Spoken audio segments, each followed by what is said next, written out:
Buckingham Palace has announced the death of Queen Elizabeth II, the longest reigning monarch in British history. You might have heard, the Queen is dead and the world is in mourning. Really quite surprised at how emotional I felt, actually. Sort of like a numb, empty feeling. Take down the bunting from the Jubilee, paint it black and, respectfully, hang it up again.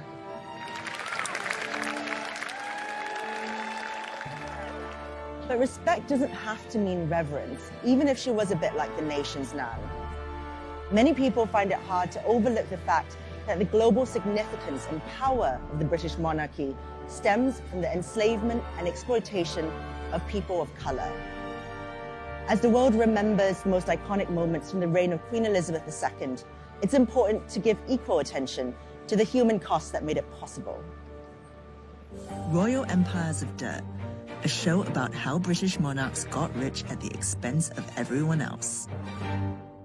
In early 2021, an investigation found that the Queen successfully lobbied Parliament to keep her private wealth hidden from the public. But last year, Forbes estimated that the headline value of the royal family's holdings was worth more than $28 billion. That includes Buckingham Palace, the crown jewels, huge areas of land across the UK, and some prime London real estate. The late Queen and Prince Charles did pay some voluntarily, but the British monarch is exempt from paying most taxes, including inheritance tax. That means Charles inherits a $737 million private estate without paying the 40% tax rate that the rest of us commoners do.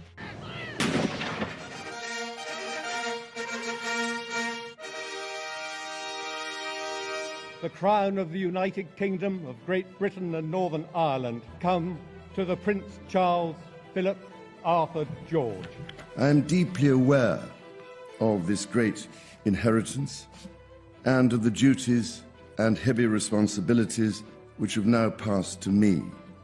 Now that Charles is king, £1 billion worth of property that belonged to him outright will also now pass to Prince William. It's fair to say that the Windsors will not be weighing up whether to heat or eat this winter.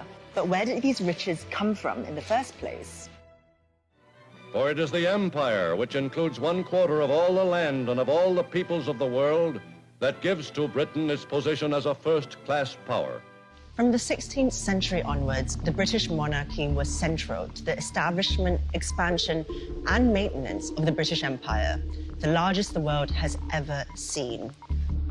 One of the ways they amassed wealth and power was through the transatlantic slave trade, of which the royals were largely in favor. The 1562 journey of John Hawkins, the first English person known to have included enslaved Africans in his cargo, was approved by Queen Elizabeth I herself. After Britain invaded Jamaica in 1655, the Royal African Company was set up by royal charter under King Charles II. Its purpose was to control the West African slave trade and protect the British monopoly against the Dutch. The RAC went on to transport more enslaved Africans to the Americas than any other single institution ever, lining the pockets of the Stuart monarchs. Many of those trafficked were branded with the initials DY, as in the Duke of York, who led the company and later became King James II. Britain's shameful history of slavery is inextricable from the royals who were so eager to profit from it, and that barbaric legacy extends today. Historic royal residences like Kensington Palace and Hampton Court Palace that date back to the 17th century were, to some extent, funded by slavery.